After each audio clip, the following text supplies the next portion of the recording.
إن الحمد لله نحمده ونستعينه ونستغفره ونعوذ بالله من شرور أنفسنا ومن سيئات أعمالنا من يهده الله فلا مضل له ومن يضلل فلا هادي له وأشهد أن لا إله إلا الله وحده لا شريك له وأشهد أن محمدًا عبده ورسوله صلى الله عليه وعلى آله وأصحابه وسلم تسليما كثيرا وبعد.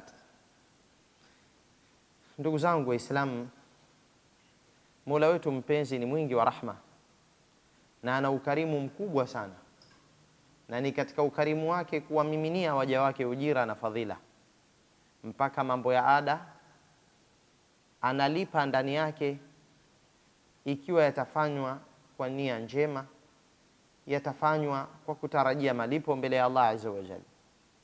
Mambo ya ada ni yale ambayo wanadamu kwa ujumla wao wanayafanya, ni sehemu ya maisha yao na ada yao, ni sawa tu wawe Waislamu au wasiwe Waislamu. Kama kununua chakula mtu akala, au kuinunulia familia yake akailisha, haya ni mambo yanafanywa hata na wasiokuwa Waislamu, kuonyesha kwamba ni mambo kati ya sehemu ya wanadamu, lakini nayo yana malipo na yana ujira mkubwa sana endapo mtu atatarajia malipo. Ikiwa hali ni hiyo, vipi anathubutu mwanamme kuitupa familia yake, asimlishe mke na wanawe, asiwatibu watu wa familia yake, asitumie matumizi kwa ajili ya familia, na hali ya kwamba katika hilo pana ujira na kheri? Kama ilivyokuwa zile ibada tunazozijua kwamba ni ibada na zina malipo, inampasa mtu akimbilie ili kuitengeneza akhira yake, basi hivyo hivyo na khairati hizi za kijamii na maisha ambayo wanadamu wanaishi, kuweza kuchunga zile haki za familia, ndani yake mna malipo na kheri. Ka'ab ibn Ujrah radhiyallahu anhu anasema, marra ala nabii sallallahu alayhi wasallam rajul faraa ashabu rasulillahi sallallahu alayhi wasallam min jaladihi wa nashatihi. Mtu mmoja alipita karibu na mtume sallallahu alayhi wasallam, na mtume yuko na masahaba wake. Masahaba wakaona ule ukakamavu wa yule mtu na uchangamfu wake katika kile kiwiliwili chake, ana nguvu, ana jalad, ana ukakamavu, ana afya, yuko nashit, hakuchoka choka, ana afya yake nzuri. Faqalu ya Rasulullah, wakasema ewe mtume wa Allah, lau kana hadha fi sabilillah, lau kama huyu ingekuwa katika sabilillah, katika njia ya Allah, katika kuupigania Uislamu. Maanake waliona kwamba kiwiliwili hichi, afya hii alionayo huyu, nguvu alizonazo, namna anavyovutia kwa nguvu zake, lao ingetumika katika jihadi, huyu akawa anapigana na maadui wa Allah azza wa jalla. Faqala Rasulullah sallallahu alayhi wasallam, mtume akasema, in kana kharaja yas'a ala wuldihi sigharan fahuwa fi sabilillah, ikiwa huyu ametoka kuhangaikia kuilisha familia yake ya wanawe, watoto wake wadogo, huyu naye yuko fi sabilillah.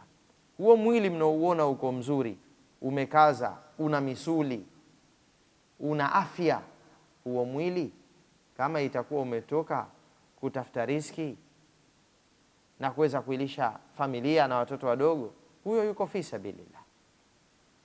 Maana kazi nyingine zinanyonya nguvu za mwanadamu, hususan zama zile, zama za mtume sallallahu alaihi wasallam. Ili mtu pengine achume, basi kuna kazi ya kuchanja kuni, kubeba mizigo ya kuni ili mtu akauze, au kazi kama hizo ngumu za nijara na hidada, kazi za useremala na uchongaji wa mbao, ama uhunzi, mtu awe mfua vyuma na kazi kama hizo. Kwa hiyo ilitumika miili yenye afya na misuli iliyonenepa vizuri katika njia za kheri. Na masahaba radhiallahu anhum, kama tulivyo leo sisi, palikuwa na dhaifu wa afya na mwingine ana nguvu, na huyu ni kijana na yule ni mzee, yani kuwepo hayo. Kwa hiyo mtume sallallahu alayhi wasallam akasema, ikiwa huyu ametoka anafanya sa'i, anakwenda mbio kuilisha familia yake, wanawe wadogo, huyu yuko fi sabilillah. Wa in kana kharaja yas'a ala abawaini shaykhaini kabirain fahuwa fi sabilillah, na ikiwa ametoka kwenda kuhangaikia upataji wa riski kwa kuwalisha wazee wake wawili, wazee sana, watu wazima, umri umesonga mbele. Huyu kwa kitendo chake hicho yuko fi sabilillah.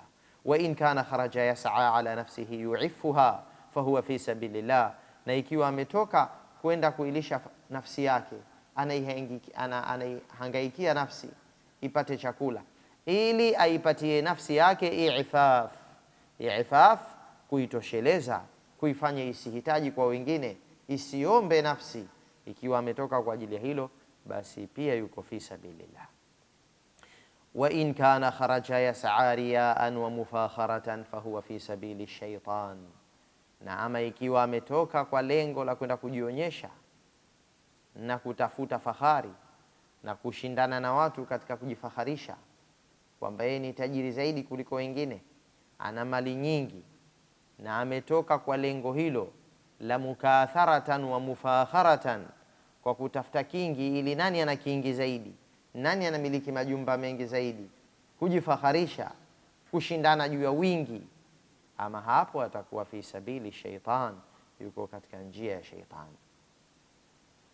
Naam, alkasibu kasiban, wachumaji wako aina mbili. Kasibun yaksibu li'ifafi nafs wa i'fafi al-usra, wa kwanza ni yule ambaye anachuma kuilinda nafsi yake isiombe, kuikinaisha.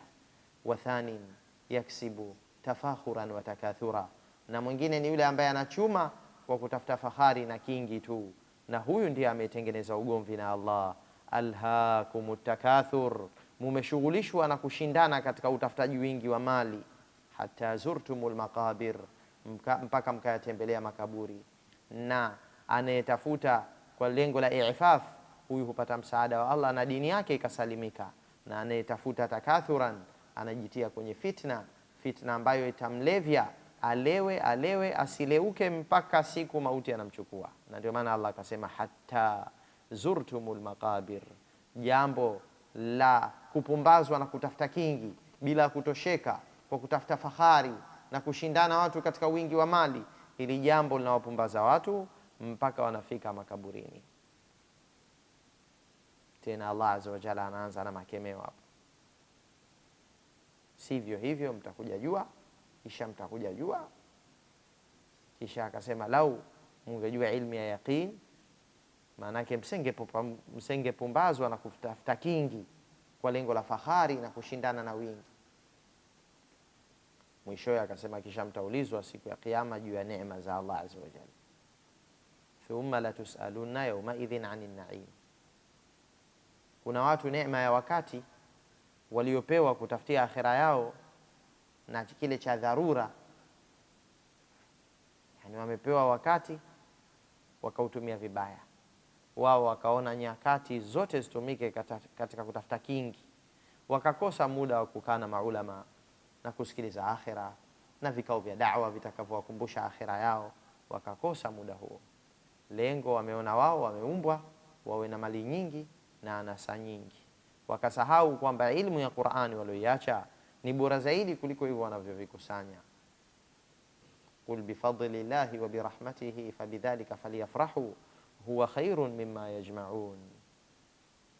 Kwa hiyo Muislamu ajue kwamba yuko duniani kwa kutafuta cha kumkifu na kumtosheleza, na muda mwingine utie katika maksadi ya akhira yake, la akiingia katika uwanja wa ushindani juu ya mali, kaingia katika ulevi mbaya hatari, ulevi ambao una lahu, unapumbaza kwa maneno ya Allah azza wa jalla, kwa sababu kasema alhaakum, mumepumbazwa na atakathur, kutafuta wingi wa mali na kushindana juu ya hilo.